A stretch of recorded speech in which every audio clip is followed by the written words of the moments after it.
What is going on, all you Pokemon collecting maniacs out there? This is Ryan, the Pika Pika Papa, and today we're going to talk about all kinds of cool stuff. We're going to talk about Phantasmal Forces, we're going to talk about Mega Evolution, we're going to talk about Evolving Skies, and that is because what is happening with this new Mega Series is completely and totally unprecedented. So we need to take a reflective pause, we need to take a step back, we need to look at what's going on and why is it happening.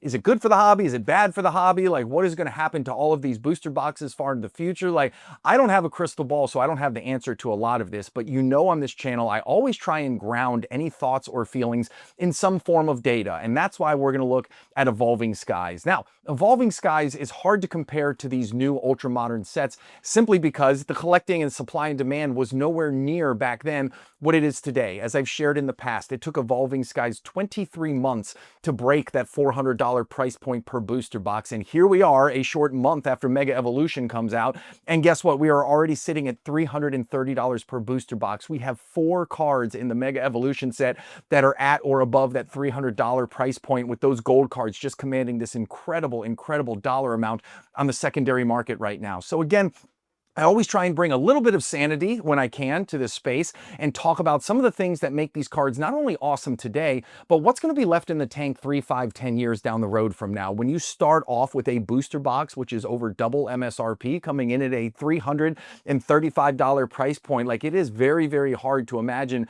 the gains that you have opportunities to see. But today, we're going to talk about Evolving Skies a little bit and hopefully have a ton of fun along the way. So as you can see, what I have on the screen before you right now is the Evolving Skies pull rates. Now, whenever I talk about pull rates, I always use the TCG provided information, and that's just for consistency's sake. Plus, when you look at this, when Evolving Skies came out, TCG Player opened 8,000 packs of Evolving Skies. But you know what they didn't do? They didn't publish the pull rates until 3 years later. So you see that little tag up there in the left-hand corner. It says, sorry, we're 3 years late. But the big takeaway from this, and one of the things that I want to talk about, and things that is very important in terms of singles cards and in terms of their opportunity to grow in value over the long term, is these pull rates. Now, this is not set in stone. You look at a card like the Charizard from 151, like, the pull rate on that is very favorable. It's about 1 in every 200 packs, so there's going to be a lot of them out there. But then you add in the fact that the gem rate is abysmally low, and you add in the fact that 151 is just a set for the ages, and the sealed product is super expensive, and you have all of these other intangibles,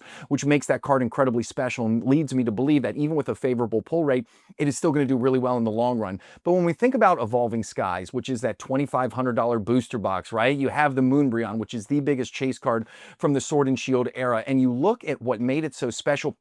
People called it Evolving Cries for a reason, and we're going to look at some other recent sets and their pull rates here in just a minute, but look at the pull rates for all of these cards. It was not just the big chase card, those alt art VMAXs, that had bad pull rates, although that is as bad of a pull rate as we've seen until these recent sets, which was 1 in almost every 2,000 packs. But I mean, even look at the rainbow rares. The odds of pulling a specific rainbow rare was almost as bad as the odds of pulling a specific VMAX alt art, coming in at 1,894 packs, right? And then you look at the gold rares. The odds of pulling a specific one of those was 1 in every 1,313 packs. And then even just a simple full art card from Evolving Skies, just a full art, the odds of pulling that was almost 1 in 1,000, coming in at 1 in every 972 packs. And then those V alt arts, which have been spiking in price. That Umbreon V alt art is now at almost $700. The Dragonite is at almost $500. The odds of pulling one of those was 1 in every 1,000 packs. And then if you look to the right, where I do not have it circled, where, excuse me, I don't have the square around that number right there, the odds of pulling a full art or better was 6%. That is just, you're going to see again, that is as low as it gets. So even though that the collecting market wasn't what it is now back then, the fact that these cards were so incredibly hard to pull, that is what made Evolving Skies so special. Plus, the artwork was amazing. Obviously, Evolutions are some of the most popular Pokemon out there, so you pull all of that together and you end up with this really special set. Now, I had referenced before, one of the things that makes the 151 Charizard so special is the fact that getting those things in gem mint condition is almost unheard of. It's like a 32% gem rate. It is very hard to find them. Evolving Skies was different. Evolving Skies Skies, the gem rate for Evolving Skies as a whole was like 68%. So the vast majority of these cards that were pulled, that were sent to PSA, again, 68, 70% of them were coming back in that PSA 10 gem mint holder. But again, just like I said, that low gem rate can help fluff up a high pull rate to give you high returns. A low pull rate and a high gem rate can do the exact same thing. So they kind of work in conjunction with each other. So really, really special stuff. And again, we're going to talk about the other things here in just a minute. But before we do, I always got to give my selfish plug. As you can tell, we try and dig deep into the data. We try and spend more time on the why behind the extent instead of just the what. And if you're into that, hey, hit that subscribe button or give us a thumbs up. Those two small things go a long way in helping my small channel out, and I really appreciate it. So the reason we started talking about Evolving Skies pull rates is because when you compare that to sets like Destined Rivals and Prismatic Evolutions, Evolving Skies had a worse pull rate than both of these sets. When you look at the special illustration rares, right? Like these are the ones, these are the big chase cards, okay? You've got the Team Rocket's Mewtwo over there, you've got the Umbreon, right? And you look at the pull rates here. Yes, they're bad, but they're not Evolving Skies bad. So the special illustration rare in Destined Rivals, the odds of pulling one of those was 1 in every 1,033 packs. The odds of pulling a special illustration rare in Prismatic Evolutions was 1 in every 1,440 packs. Now that is one of the reasons that I've spent so much time talking about how much I love Prismatic Evolutions. You have a very bad pull rate for those big chase cards, and then you also have a very, very low gem rate. Destined Rivals gem rate is actually pretty solid for the Scarlet Violet era.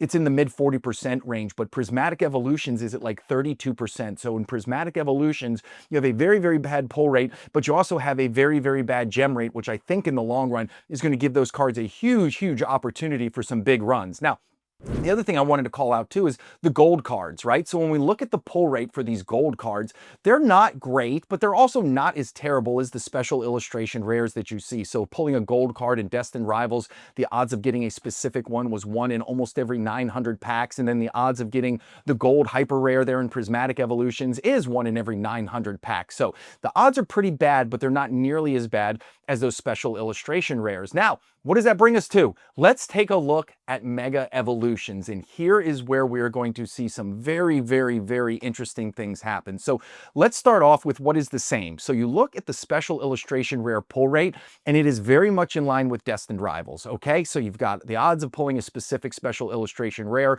in Mega Evolutions is about 1 in every 1,000 packs. Again, right in line with Destined Rivals. Not as bad as Prismatic Evolutions, which was 1 in every 1,440 packs. Not as bad as Evolving Skies, which was 1 in every about 2,000 packs, but still right in line with what you see from Destined Rivals. And the other thing I like about Mega Evolution too is you have some big names. You have Lily, you have Venusaur, right? Like you have some big, big names that have special illustration rares, which I think make this set from top to bottom a very, very solid set. But here's where things fall off the rails. Take a look at the Mega Hyper Rare pull rates. Now you got to remember there's only 2 of them in the set, but the Mega Hyper Rare pull rates is 1 in every 2,520 packs. And I just have to say, I went back and I looked at every single different set the TCG Player has published pull rates for. And as far as I can tell, these are the worst pull rates that we have seen in terms of pull rates that we're aware of. So 1 in every 2,520 packs. Now the jump from the VMAX Alt Arts in Evolving Skies, which was 1 in every, we'll round it to 2,000 packs. The jump from 1 in every 2,000 packs to 1 in every 2,520 is huge. It's just magnitudes bigger. The odds of pulling it are so infinitesimally small, and that is why we're starting to see some of these really, really high price points. So you have the special illustration rares where the pull rate is just as bad as Destined Rivals, and you have incredible cards and artwork like this. That Gardevoir is one of my absolute favorite artwork cards that have come out in quite a while, with the market price right now at almost $300. And then the Mega Lucario, like I love that card too. I love the fact that it's battling, it's got its fist drawn back. Like what a cool artwork there is on that card. And again, coming in at $279. But then you look at the Mega Hyper Rares, the gold cards there on the far left, and both of those are either at or knocking at the door of $500, right? So you got the Gardevoir, which is at $480, and then you got the Mega Lucario right there, which is at $563. So when I think about all of that, and I always have one eye on the future, I've bought some Mega Evolution, not a ton. I'm certainly saving as much money as I can for Phantasmal Flames. Then I got to start looking at how some of the peers have been comparison, right? right? So you look at Destined Rivals. We've been talking about that, right? Those special illustration rares from Mega Evolution and Destined Rival. The pull rates are really a 1-for-1. And you look at that Team Rocket Mewtwo, it's at $520 right now. That is just an incredible price point for a brand new Pokemon card from a set like Destined Rivals. And then look at the booster boxes. Destined Rival booster boxes are at $426. And Destined Rivals, as far as I'm concerned, is a very deep set. There's a whole lot of really, really cool cards in it. So you still have a lot beyond that Team Rocket's Mewtwo, but the booster box is coming out at $426. And then Mega Evolution, it is literally the brand new set with the booster boxes coming in at $335. This market frenzy is just a little bit out of control as far as I'm concerned. Again, think about what MSRP is.